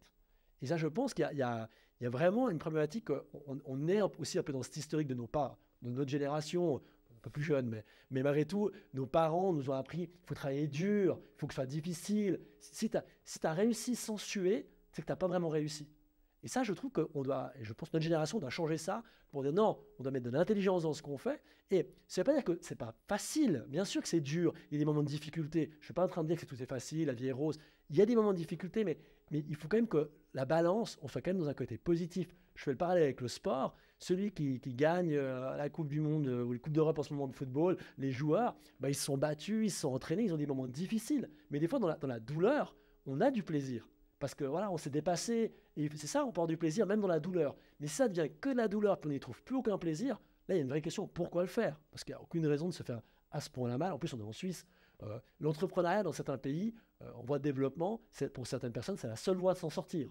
Parce qu'il y a des classes, c'est compliqué. En Suisse, on a une chance extraordinaire. Demain, tu peux être entrepreneur, tout le monde, on a quasiment le plein emploi, tu trouves un job et puis tu vis très bien. Donc moi, j'ai plein d'entrepreneurs, arrête d'être entrepreneur. Prends un job et puis va faire ton job si c'est si dur. C'est pas faux. C'est un bon résumé. Tu donnes plein de conseils là. Tu parlais avant justement de ton temps aussi divisé en différentes activités, dont ton activité, on va dire, de conseil, on va appeler ça comme ça. Tu peux déjà peut-être nous donner ce que tu fais à travers cette activité, peut-être en détail, et puis après rentrer un peu plus là-dedans, parce que je trouve qu'il y a plein de trucs intéressants aujourd'hui, spécialement en Suisse, où c'est quelque chose qu'on ne voit pas souvent, que les gens ont peut-être honte de dire qu'ils ont besoin de quelqu'un ou besoin d'un conseiller, alors que ça se fait vachement dans d'autres pays, etc., mais qu'on rentre un peu là-dedans. Ouais. Alors c'est que moi, personnellement, j'aurais jamais réussi à faire ce qu'on a fait si je n'avais pas eu des gens qui m'ont aidé, qui m'ont conseillé, des entrepreneurs incroyables qui m'ont donné des astuces, qui m'ont fait des raccourcis. C'est vraiment, on appelle ça le shortcut, quoi. C'est vraiment de parler 1 heure avec quelqu'un qui a fait des choses extraordinaires, on gagne du temps. Et il ne faut pas être dans cette architecture fermée, il faut être dans cette ouverture. Et je pense qu'on est quand même dans une voie aujourd'hui, les gens parlent de plus en plus et sont prêts à partager. Et c'est clair que les entrepreneurs suisses, beaucoup, ont tendance à être fermés sur eux-mêmes. Ah non, je ne veux pas dire mes problèmes, tout va bien. On a ce côté. Et ça, c'est une erreur parce qu'il y a tellement à gagner de se faire aider. Alors, il y a un côté, des fois, on peut avoir des copains, des relations, on donne des informations. Et c'est que moi, dans ce que tu appelles give back, je voulais aider certains entrepreneurs. En fait, de la même manière que des gens m'ont aidé, je voulais pouvoir aider ces personnes. Et au début, là, j'ai fait ça gratuitement, ces accompagnements, en fait, où j'ai géré simplement l'activité que je fais. Il y a 2 grandes activités. Hein, c'est soit des conseils d'administration, ça je n'ai pas passablement, puis ça c'est le conseil, dire stratégique, c'est intéressant. Puis à l'autre côté, c'est vraiment l'accompagnement avec une séance tous les mois ou tous les 2 mois, avec des échanges, un peu du sparring partner, un peu vraiment de l'échange, où j'apporte mon expérience, mon challenge, mon réseau, pour que l'entreprise elle aille plus vite. Quand je dis plus vite, ce n'est pas forcément gagner plus d'argent, faire plus de croissance. C'est atteindre plus vite les objectifs de l'entrepreneur. Ça peut être de dire, j'aimerais réduire à 50% mon activité. Ce que je trouve aussi intéressant d'être là-dedans, c'est atteindre plus vite son objectif personnel. Et par rapport à ça, au début, c'était gratuit. Puis en fait, ce qui n'a pas de prix n'a pas de valeur. Et même des copains à qui j'aidais, ils étaient capables de me dire 2 jours avant, ouais, donc, tu sais, pour finir, je t'annule le rendez-vous, machin. Ou d'un mois à l'autre, j'ai pas eu le temps de préparer, j'ai pas eu le temps de faire, ainsi de suite. Alors, c'est un peu frustrant sur l'exécution parce qu'on dit on donne son temps, puis on se met dans les projets, on a envie que ça réussisse. Donc, c'est pour ça que j'ai commencé à structurer mon offre en sortant un site internet, en ayant un tarif, ainsi de suite, pour vraiment avoir une relation, entre guillemets, alors c'est pas des millions, mais c'était quand même une relation un peu tarifée pour qu'il y ait un vrai engagement. Et c'est marrant parce que les 2 personnes que j'ai accompagnées comme ça, en fait, ça ont été mes 2 premiers, entre guillemets, clients, je dis entre guillemets, parce qu'on n'a pas une culture comme ça de clientèle, mais on a les 2 premiers qui ont accompagné, et ça a changé notre dynamique. Alors que c'est la même chose, mais c'est différent. Et maintenant, ils font leur devoir. Après, s'ils ne le font pas, c'est leur problème. Non, mais Après, c'est leur choix. Non, mais c'est souvent, on entend souvent ça. C'est aussi connu. C'est rien de nouveau. C'est qu'au début, on le fait gratuitement, mais on voit que forcément, ça a moins de valeur. Et puis, du coup, derrière, on le facture et on voit que les gens ils écoutent plus et ils ont plus. Il y a plus de chances qu'ils fassent. C'est pas qu'ils doivent faire ce qu'on leur dit, mais quand on donne une idée ou un conseil, il y aura plus de chances qu'il y ait une exécution derrière parce qu'ils ont payé pour et qu'ils savent qu'il y a une valeur et qu'ils ont envie ils aient envie de le faire. Et aussi, on peut s'arrêter plus vite. Quand c'est payant, si je leur apporte plus de valeur, et moi, c'est ce que je dis toujours, c'est que du moment où je vous apporte plus de valeur ou pas assez ou ça ne me correspond pas, on arrête le lendemain. C'est le but. J'ai aucune obligation de me dire c'est un truc, c'est pas un business à proprement dit pour moi. On va dire, j'ai envie d'aider et j'adore ça, j'ai du plaisir à le faire, je m'éclate. Et aujourd'hui, dans les gens que tu accompagnes, en termes de, comment on va appeler ça, de type de personnes, alors il y a les conseils d'administration, c'est une chose, mais dans l'accompagnement d'entrepreneurs, il y a un type de, tu vois, de taille de business, il y a quoi Ça on va dire à partir environ de 2 millions de chiffre d'affaires, parce que aussi, quand on apporte du conseil, il faut aussi pouvoir faire du levier, puis qu'il y a un levier pour eux, ça pourrait être moins, mais après il y a aussi un débat de coûts et puis d'investissement, puis je me mets aussi à leur place. Moi, j'ai lancé des boîtes où au début on faisait 500 000 de chiffre d'affaires, donc je ne vais pas leur dire d'un seul coup, allez, payez-moi, je vais vous sauver le monde, payez-vous déjà vous correctement, gagnez à votre vie. Voilà, je ne vais pas être le messie, hein, clairement pas, je peux aider, mais il faut que les gens, j'ai pas envie d'être une charge ou un poids négatif, c'est pas du tout l'idée. Donc c'est pas que je dis environ des 2 millions de chiffre d'affaires, puis après il y a différentes tailles, différentes typologies. Alors c'est clair qu'on j'attire plutôt un type d'entrepreneur qui veut avoir des raccourcis, aller vite, et qui veut également avoir du plaisir, c'est-à-dire d'avoir quand même du temps à titre personnel. Donc, ça peut des fois être des gens qui sont parents, puis qui ont envie d'avoir plus de temps pour leurs enfants, parce que moi, j'ai mis beaucoup de temps à trouver mon rythme par rapport à ça, d'avoir des enfants, de passer du temps avec eux. Ça, c'était très important pour moi. Et aujourd'hui, c'est une de mes plus grandes fiertés, c'est d'avoir réussi à avoir beaucoup de temps avec mes enfants, d'être présent, très présent. Peut-être mes enfants disent peut-être trop présent. Il est tout le temps là. Papa va bosser. Retourne bosser. Trop présent aujourd'hui. Mais voilà, mais là mais pour moi c'est très important. Donc ça c'est une dynamique et je pense que nous c'est générationnel. On a une génération qui est en train d'arriver qui veut plus travailler 15 heures par jour. Et franchement, on a des outils aujourd'hui, il y a des méthodes. Il y a tout. C'est possible. C'est pas une chimère. Sincèrement, c'est tout à fait possible d'y arriver. Mais il faut passer certains blocages qui sont souvent des blocages de notre enfance, hein, de ce qu'on nous a dit. Voilà, et ça, faut passer. Et d'avoir quelqu'un qui est à côté, qui a réussi à le faire, ça aide. Moi, j'aurais pas réussi à le faire moi, sans des gens à côté de moi qui ont réussi à le faire. J'ai eu besoin de cette aide-là pour y arriver. Et ça, je pense que les gens doivent vraiment s'en rendre compte. C'est hyper important. Et je voulais venir sur la question du conseil d'administration, parce que là, tu as parlé un peu de l'accompagnement, mais il y a trop de PME qui n'en ont pas en Suisse. Oui. C'est pas trop dans la culture des PME suisses d'avoir un conseil d'administration. Pour plusieurs raisons. Il y a soit les gens pensent qu'ils n'en ont pas besoin, soit ils se disent, et c'est un peu mon cas d'ailleurs, je me suis toujours dit, mais qui voudrait être dans mon conseil d'administration ? Enfin, pourquoi ? Ou bien ils disent, l'argent est peut-être mieux investi ailleurs. Mais j'ai quand même l'impression, alors que dans des cultures États-Unis ou autres, c'est quelque chose de beaucoup plus commun, c'est presque une nécessité dans la plupart des boîtes. Pourquoi est-ce qu'il faudrait avoir un conseil d'administration et comment ça se fait que cette culture-là, elle ne soit pas autant implémentée ? Est-ce qu'on est de nouveau dans une question d'ego ? Est-ce qu'il y a autre chose ? Je pense que c'est une méconnaissance. Déjà, la première problématique qui vient du conseil d'administration pour la PME, c'est qu'on est quand même dans le cadre du code des obligations, il y a donc des obligations, des devoirs, et c'est très structuré. Donc ce côté très formel peut faire peur à la PME. Et sincèrement, si on a le fonctionnement d'un conseil, comme il est écrit dans le conseil d'administration, c'est anti-développement de boîte, c'est anti-PME. On est sur un modèle où on s'envoyait des courriers et puis on mettait 2 semaines pour recevoir le courrier. Parce que tout prend beaucoup trop de temps et aujourd'hui, on veut de la vitesse. Donc, est-ce qu'il faut un conseil ou pas ? Mais est-ce qu'on peut passer par un advisory board, qui est un peu la même chose, mais sans toute la contrainte, on va dire, formelle qui est autour ? Parce que le formel, il est important à partir d'une certaine taille. Alors, bien sûr, les pros, administrateurs indépendants vont défendre ce côté formel, c'est important. Mais bon, il y a plein de boîtes qui font faillite, qui ont un magnifique conseil d'administration, ils font quand même faillite. Hein. Donc, je pense qu'il faut quand même être dans quelque chose qui aide l'entrepreneur et aider le dirigeant. Et après, si on veut créer ce comité, ça peut être un conseil, ça peut être un advisory board, ça peut être différents modèles, il faut se dire pourquoi je le veux. est-ce que, typiquement, nous, sur Quali Broker, on avait des gens, j'avais un conseil d'administration qui était spécialisé, ce que j'appelle, moi, vraiment le réseau d'influence.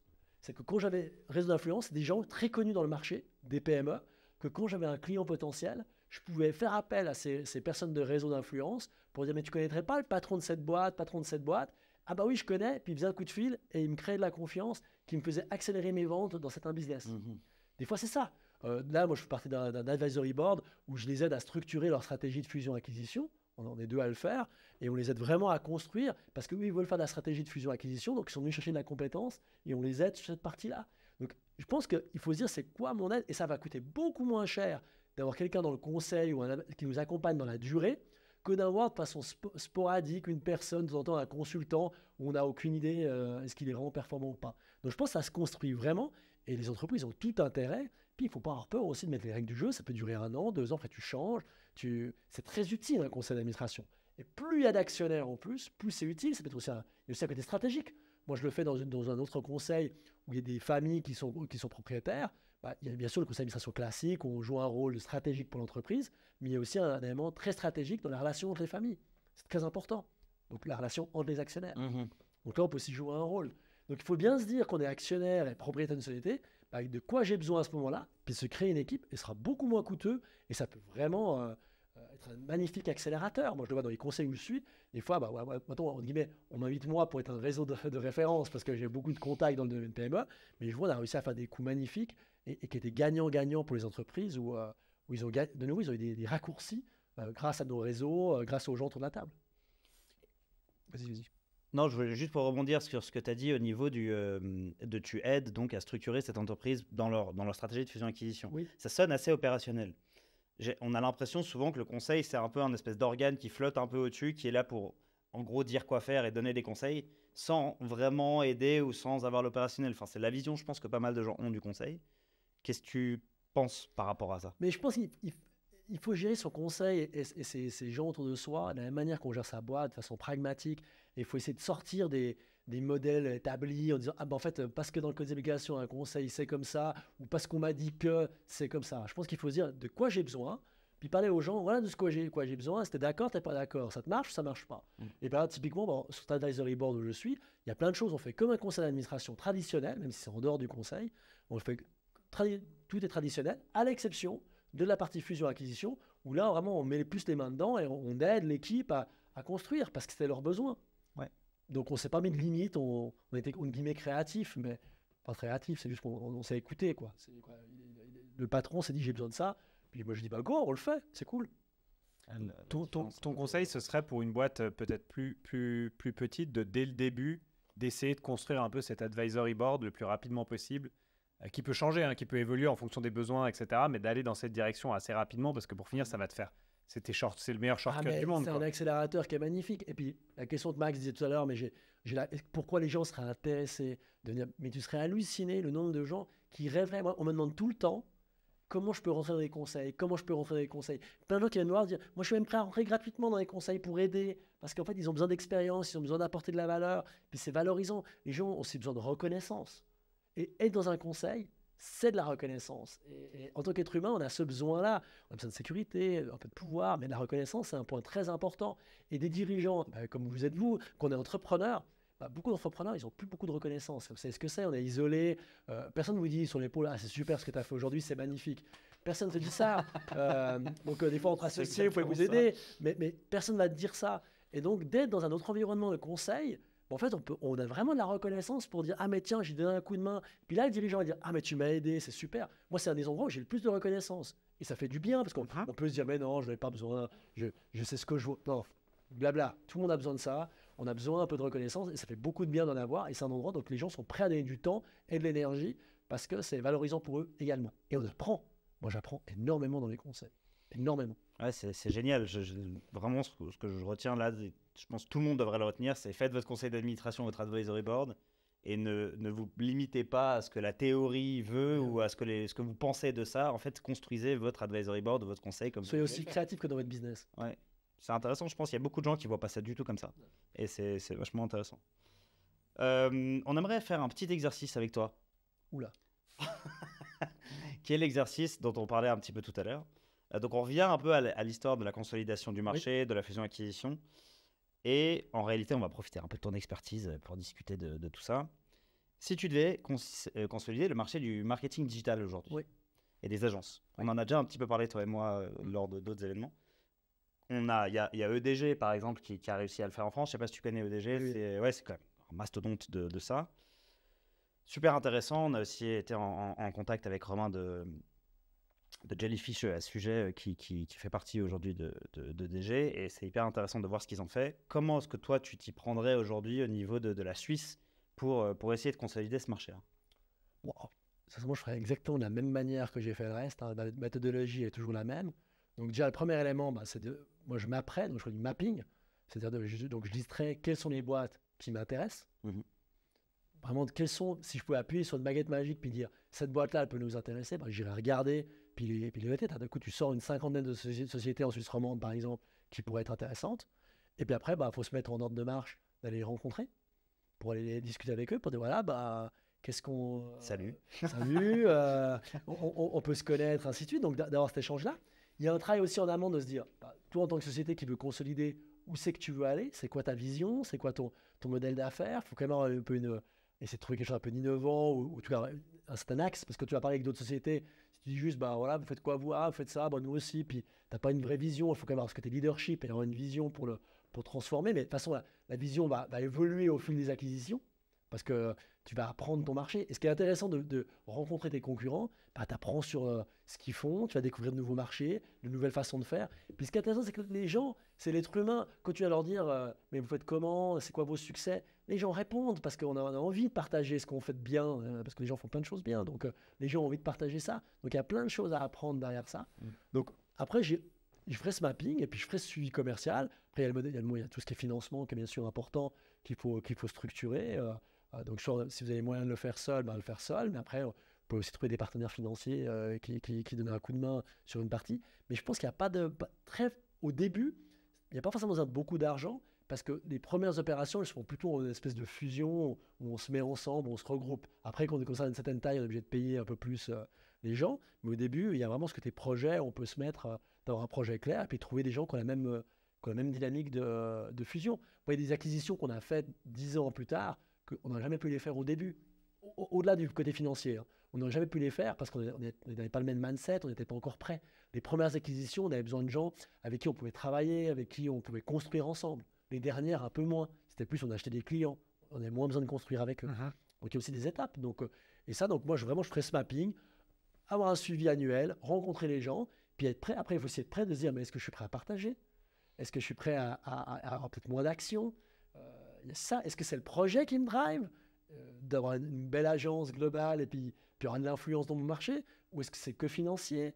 Est-ce que l'autre jour Christophe Darman qui voulait changer le monde, donc est-ce que je veux changer le monde? Non, mais c'est des vraies questions. Ouais. C'est vachement intéressant de se poser ces questions-là. Et dans votre podcast qui était très bien sur Christophe, on voyait très bien, il sait où il veut aller. Et ça, il faut respecter quand on sait où on veut aller. C'est hyper important. Donc voilà, j'approcherais de cette manière-là. Tu penses que de ta vision externe, entre guillemets, de l'industrie, est-ce que tu penses que c'est un marché qui va se consolider à un moment? Ça va arriver, parce que je ne le vois pas du tout arriver en Suisse. En fait, il y a 2-3 groupes, mais il y a même un groupe allemand qui a commencé à racheter des boîtes en Suisse, mais c'est encore très... Moi, je pense qu'il y a la place, clairement, mais en fait, il faut juste prendre un axe un peu différent. C'est qu'il ne faut pas arriver avec la structure groupe, grosse boutique, on va dire, à l'allemande ou à la française, puis qui va tout manger, puis qui va imposer. Je pense qu'il faut plutôt faire un modèle à la Suisse, c'est-à-dire une structure d'une réunion de dirigeants, d'entrepreneurs, qui vont avoir des clients également, dirigeants et entrepreneurs, qui vont respecter les régions, qui vont être une dimension aussi locale. On est à Genève, tu parlais toujours de Zurich, Genève, mais la même réalité, Max à Fribourg, ça va être compliqué, quoi. Donc c'est certain que voilà, tu as cette même dynamique de se réunir autour d'un même projet. Et ça, je pense, ça peut parler à beaucoup de clients qui ne veulent plus, entre guillemets, le gars qui fait son travail dans son garage, mais qui ne veut pas non plus le grand groupe qui va l'assassiner, puis qui se dit, je vais avoir un psychologue qui va m'accompagner pour choisir la stratégie. Je dis ça parce que je l'ai vécu. Ça sent le vécu. Où on nous faisait payer 20 000 balles à un gars qui analysait le choix de l'utilisateur, ainsi de suite, et c'est un psychologue de formation, docteur. Voilà, des limites où Tu vois, moi, en tant que dirigeant, ça ne me parle pas, mais apparemment, ça parle à certains grands groupes parce que c'est des grands groupes qui travaillent avec ces gens-là. Et je pense que là, il y a une niche à trouver, mais il n'y a pas encore eu quelqu'un, encore il me semble, dans le marché, qui a vraiment osé. Il y a quelques sociétés que je vois qui se développent quand même bien dans le domaine digital. Il y a un moment donné, il y avait Virtua, à l'époque, je veux dire, feu Steve Savio, mais qui a je dis salut, hein, c'est un bon copain, voilà, avec sa boîte qu'il a recréée et puis qui se développe bien également. Mais il y a quelques boîtes comme ça, mais il n'y a pas encore un vrai qui s'est dit je vais faire une stratégie de consolidation et je vais vraiment y aller. Et là, à mon avis, le premier qui ira, il y a de quoi faire une magnifique société. Ok, il faut bien exécuter quand même. Je trouve qu'on devrait toucher un petit peu à cet aspect financier quand même, sans rentrer trop dans la technicité, mais comment tu valorises une boîte de service et quels sont, sans être dans des trucs ultra précis, mais on parle souvent de valo, de techniques de valo, de multiples, comment tu fusionnes, cet aspect financier où je pense que c'est là où il y a peut-être le moins de connaissances dans les dirigeants de ces différentes petites PME de service. Tout le monde, je sais pas, il y a des gens, ils sont à des années-lumière de la réalité en pensant que leur boîte vaut des millions alors qu'en fait elle vaut rien du tout. C'est intéressant cette dynamique-là. Qu'est-ce que tu en penses? Il y a clairement, alors après, on peut faire venir quelqu'un de la banque, qui va nous expliquer il faut autant de fonds propres, notre taux d'avance va être de temps, on ne va pas prêter plus de tant de fois multiples BDL. Après, c'est toute la théorie qui est une réalité. Hein. Il y a une théorie bancaire qui est là si on fait avec la banque. Maintenant, je pense qu'il faut, de tout le reste, il faut aussi être créatif, puis il faut avoir un peu de culot et il faut oser faire des choses. Aujourd'hui, il y a plein de sociétés où les gens ont envie de travailler ensemble et ont envie d'être créatifs pour trouver des solutions. Donc, des fois, on peut dire à des gens en fait, je te paye en 5 fois, en 10 fois. On serait surpris à quel point on peut trouver de la créativité. Maintenant, la valo, c'est clair que c'est un sujet qu'il faut quand même travailler un peu dessus, de se dire, typiquement, si on prend l'exemple de la boîte digitale, c'est quoi qui vaut, qu'est-ce qui vaut dans une boîte digitale? Est-ce qu'il y a du récurrent, pas de récurrent? C'est quoi le BITDA, on va dire la marge normale dans un business établi pour se rendre compte de quelle est notre cible qu'on doit atteindre? Est-ce qu'on est sur du chiffre d'affaires? Est-ce que c'est de la marge brute? Il y a plein de questions quand même financières autour de ça. Et là, on rentre un peu dans la technique quand même. Ouais. C'est une vie de technique de se dire c'est quoi la valorisation? Et en fait, au début, faut se faire aider. Moi, typiquement, au début de l'assurance, ce que je faisais, c'est que j'appelais des gens pour dire j'ai vu que tu avais vendu, tu as vendu combien? Puis j'essayais de discuter. Puis ils me disaient voilà le prix. Parce qu'à la fin, c'est comme l'immobilier, quoi. Le prix, il est établi en fonction de ce que l'autre est prêt à payer. Et toi, ce que tu es prêt à mettre, à un moment donné, c'est ça. Donc, pour te trouver, tu peux trouver des deals. Je donne toujours cet exemple parce qu'il est intéressant. Sur Qualiboca, on avait fait une acquisition. Ces acquisitions, elles ont duré 10 ans des fois pour les faire. Entre les premières discussions et la finalité, des fois, ça a duré. Pas qu'on a discuté pendant 10 ans, mais tous les 2-3 ans, on discutait. Il y a une société, on a fait 3 fois sur 10 ans, on a fait 3 offres. C'était tout le temps. Moi, mon prix était toujours le même parce que moi, dans l'assurance, avec l'expérience, j'avais un ratio. Moi, c'était un multiple du chiffre d'affaires. On n'avait pas payé plus de tant de fois le chiffre d'affaires. C'était comme ça que je fonctionnais. Je ne savais pas que le BITDA parce que moi, je savais comment j'allais pouvoir la transformer et amener la rentabilité que je voulais. Donc, c'était plutôt un multiple du chiffre d'affaires. Et c'était mon prix de base. Et cette société-là, première fois que j'étais vers lui, je dis on paye tant. Et la personne était outrée, m'a dit mais tu te rends pas compte, c'est n'importe quoi, ça en vaut 10 fois plus. Et il était vraiment vexé, il était très fâché contre moi pendant très longtemps à cause de ce prix que j'avais proposé. 3 ans après, c'est pas moi qui est retourné, c'est mon collègue historique qui est retourné. Vas-y toi cette fois. Vas-y toi, parce que moi il ne voulait plus me voir à ce moment-là. Et puis il est retourné, et puis il a fait une offre, et puis le prix, on le faisait ensemble. Puis le prix, c'est ça, on connaît notre prix. Donc on a reposé la même chose. De nouveau, pas content du tout en me disant non, mais franchement, c'est pas le bon prix, ça vaut beaucoup plus, ainsi de suite. 5 ans passent, il revient, ça repasse par un autre du conseil d'administration chez nous qui revient sur le deal. Le prix, c'est toujours le même coco qui fait le prix. C'est toujours chaque fois une nouvelle personne qui va. C'est moi-même qui fait le prix. Et j'ai refait le même prix, le même multiple. Alors, le prix est un peu plus élevé parce que la boîte a un peu grandi. Mais par contre, le ratio était le même. Et après, il m'a tapé sur l'épaule en me disant tu vois, il t'a fallu 10 ans pour comprendre. Mais enfin, je suis content du prix. C'était le même ratio. C'est dingue. C'est intéressant. Mais c'est pour dire, et je ne lui lance pas la pierre. Parce qu'en fait, moi, j'avais une analyse très financière, très financier dans mon approche. Et lui, il avait une approche humaine. C'est à quel moment il était prêt, il regardait combien il voulait recevoir par rapport à son projet futur. Donc, il avait un montant fixe en tête. Il y avait une fonction fixe. Et puis par rapport à ça, il y a 10 ans qui étaient passés, il était 10 ans plus âgé, donc il avait moins besoin d'argent. Il y a tout qui joue en rôle. Donc c'est vrai que le prix, la première acquisition qu'on a faite, il y a 50% du financement qui a été fait par ceux qu'on a achetés. On a dit on n'a pas les moyens, tu nous fais un prêt vendeur, et puis il nous a prêté, ils ont prêté l'argent, on l'a payé sur 5 ans, ce qui est très long. Mais il a accepté. Donc je pense qu'il faut pas avoir peur d'être transparent, et puis c'est d'être créatif. D'être créatif comme puis les gens, faut pas oublier d'avoir une boîte que tu veux vendre, parce que celui qui veut vendre, c'est aussi embêtant. Parce que tu te dis, si tu as 20 personnes au portillon, c'est extraordinaire. Mais si tu n'as personne devant, puis qui veut acheter, ça devient un sacré problème. Et ça, il ne faut pas le sous-estimer. Il y a plein de gens en fait, qui ont des vrais problèmes. Et moi, j'ai toujours été intéressé par celui qui avait des problèmes avant de sa boîte ou qu'il n'y avait pas typiquement, on reçoit le dossier de Ernst & Young de 65 pages avec optimisé de tous les côtés. Ça, moi, j'ai jamais fait une acquisition comme ça. Jamais su faire. Parce que c'est optimisé aux petits oignons, et puis on sait qu'on va payer une blinde, tout le monde sait que la boîte elle fonctionne super bien, donc tout le monde va être dessus, donc tu fais pas des bonnes affaires. En fait, ça coûte souvent trop cher. Par contre, c'est celui que personne ne veut avoir qui est intéressante. Ça nécessite plus de travail, il faut plus restructurer, c'est plus de boulot. Mais par contre, il y a des belles affaires à faire et il y a plus de souplesse au niveau financier. Tu as déjà réussi à aller voir justement quelqu'un qui galérait un peu à vendre sa boîte, en regardant ses états financiers, en regardant un peu la structure de sa boîte, les process qu'il a, tu t'es dit, ah, là, il y a de la valeur, mais il ne l'active pas suffisamment. En rachetant cette boîte-là, nous, on réussirait à la transformer pour la rendre intéressante? Sur Qualybroker, à la fin, avec l'expérience qu'on avait, chaque société qu'on rachetait, on savait qu'on allait améliorer de 5 points le EBITDA en les mettant dans notre processus. Ouais. On le savait. C'était...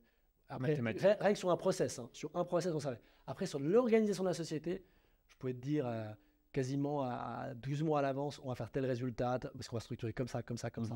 Mais ça, c'est, je te dis à la fin. Au tout début, pas du tout. Mais à la fin, c'est parce que tu maîtrises tellement ton sujet. Tu sais tellement quels sont les... Tu connais ton modèle, quoi. Tu as ton modèle, tu l'as expérimenté, puis tu le mets en place, puis tu appliques.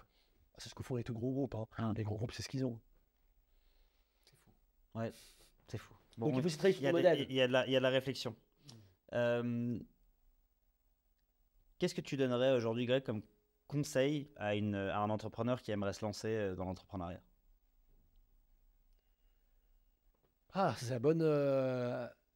déjà, se poser les bonnes questions de pourquoi il veut le faire. De partager, déjà aussi de bien choisir dans quel secteur. Moi, là, en ce moment, j'ai beaucoup de gens qui me contactent parce qu'ils veulent se lancer et puis ils me posent des questions, ils me mettent très mal à l'aise, c'est très compliqué. Parce que des gens qui viennent puis ils disent d'un seul coup, ah bah tiens, je vais... grande ambiance, hein, je veux monter un restaurant, je veux monter un bar, ça on entend tout le temps. Et les gens, bah, en fait, tu as travaillé combien de temps dans un restaurant? Ah bah jamais travaillé dans un restaurant.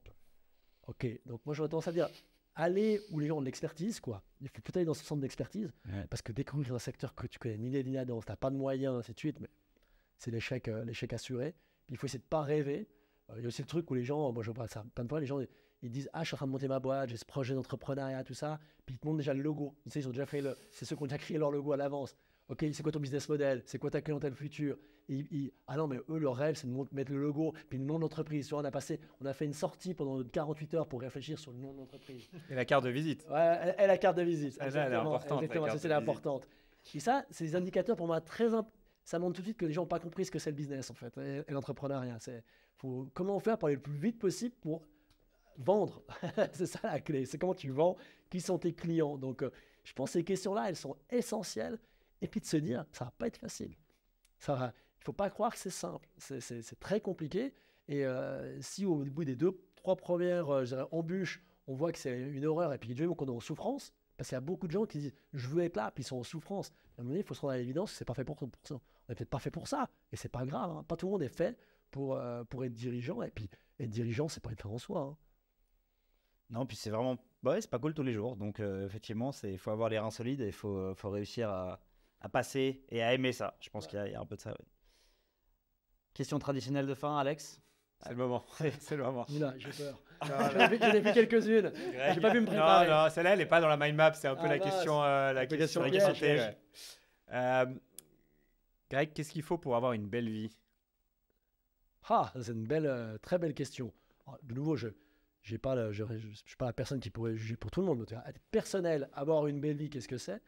Pour moi, c'est déjà de réussir à atteindre les objectifs que je me suis fixés. Pour moi, c'est ça le succès. Si tu te fixes des objectifs et que tu vas les atteindre, ou en tout cas t'en approcher, on va dire, parce que tu te fixes toujours plus d'objectifs, on est quand même compétiteurs, on aime ça. Ça, c'est pour moi avoir une belle vie. Après, il y a des éléments que tu ne maîtrises pas, comme la santé, des choses. Donc, pour avoir une belle vie, il faut aussi avoir une part de chance. Aussi, on a la chance, on est né en Suisse, on a été éduqué, on est déjà de base. On est privilégié, on fait partie du 1% des gens les plus privilégiés. Rien qu'en naissant sur cette planète, on est déjà les 1% les plus privilégiés. Et ça, on a tendance à l'oublier. Et ça, il faut en être conscient. Donc déjà, dans une belle vie, je pense qu'on a tout déjà de base pour faire une belle vie. Après, il y a des situations de famille et tout ça. Donc pour une belle vie, c'est vraiment d'être capable d'être aligné avec où on veut être, ce qu'on veut faire. Et si on arrive à le faire en plus dans un environnement avec d'autres personnes autour, c'est-à-dire que ce soit son compagnon, sa compagne, des enfants ou pas des enfants, ça peut être des amis, là-dessus il n'y a pas de règle, hein, chacun fait comme il veut, mais que pour être entouré, moi je trouve que le fait de réussir, ou en tout cas atteindre des objectifs de façon collective, voilà, dans le sport, moi, j'ai toujours aimé plutôt les sports collectifs, je préfère gagner et réussir ensemble que d'être tout seul, donc moi, voilà, c'est plutôt ça, je pense avoir une belle vie. Donc, C'est simple que ça. Ouais, voilà, fixer des objectifs qu'on arrive à atteindre, Oui. des objectifs smart, Ouais. avoir des bonnes relations, et puis être Des bonnes personnes autour de soi. Ouais, exactement. Puis se marrer, quoi. Puis se marrer. Puis quoi. rigoler un petit peu dans Là, tout pour ça, le parce que mec, sinon on se fait chier, non? La vie, Ouais, elle est sinon, trop courte pour pas se marrer, quoi. Faut se marrer. Franchement, on change pas, on ne voit pas des fusées. Il y en a un qui fait ça, Elon Musk, mais nous, on ne voit pas des fusées. Voilà, si on se marre pas, elle est quand même pas drôle, quoi. Ouais, grave. Et il y a plein de moyens de s'en marrer. Exactement. Merci beaucoup, Trop Greg. cool. C'était un plaisir de t'avoir. Bah, merci pour les questions. Merci pour ce l'intérêt. magnifique parcours que tu as. Bonne chance aussi pour tous les accompagnements, tous les conseils que tu vas avoir maintenant à l'avenir. Ce sera très intéressant de suivre un peu tout ça. Et puis, merci encore pour aujourd'hui. Merci à vous. Merci. Un vrai plaisir.